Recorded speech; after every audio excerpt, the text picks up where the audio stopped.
8 sanggol ang ipinanganak kahapon sa Jose Fabella Memorial Hospital sa Maynila, kasabay ng kapanganakan ng Poong Hesukristo. Kaya naman doble ang tuwa ng kanilang mga magulang. May news to go si Lia Manialac del Castillo.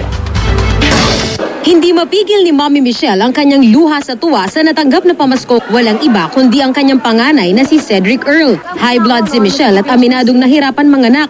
Kaya laking pasalamat niya na maayos niyang nailabas ang kanyang baby. Masaya po. Bakit po? Kasi regalo siya sa amin eh. Lumaki lang po siya ng maayos. Ano po? Wala pong diferensya paglaki. Si Mommy Marley naman, matutulog na sana pagkatapos mag-Noche Buena nang biglang sumakit ang tiyan bandang alauna. Dahil hindi tinanggap sa lying-in ng kalapit na ospital sa Cavite, isinakay na siya sa ambulansya pa Maynila. Pero doon na siya inabutan ng panganganak, panganay din ang baby niya na si Denver. Siyempre, masaya po. Lahat ng tao may handa.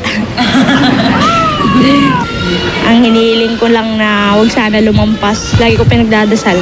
Tapos siguro, sinunod niya yung dasal ko, tinapat niya pa sa birthday niya. Hanggang alas 12 ng tanghali, 8 ang ipinanganak ngayong araw ng Pasko sa Jose Fabella Memorial Hospital. 7 ang normal delivery at 1 lang ang cesarean. Tunay ngang walang kapantay ang tuwa na dala ng isang bagong silang na sanggol at doble pa ang kaligayahang dala nila sa kanilang pamilya dahil ipinanganak sila kasabay ng kaarawan ni Jesus. Lia Manialac del Castillo, GMA News.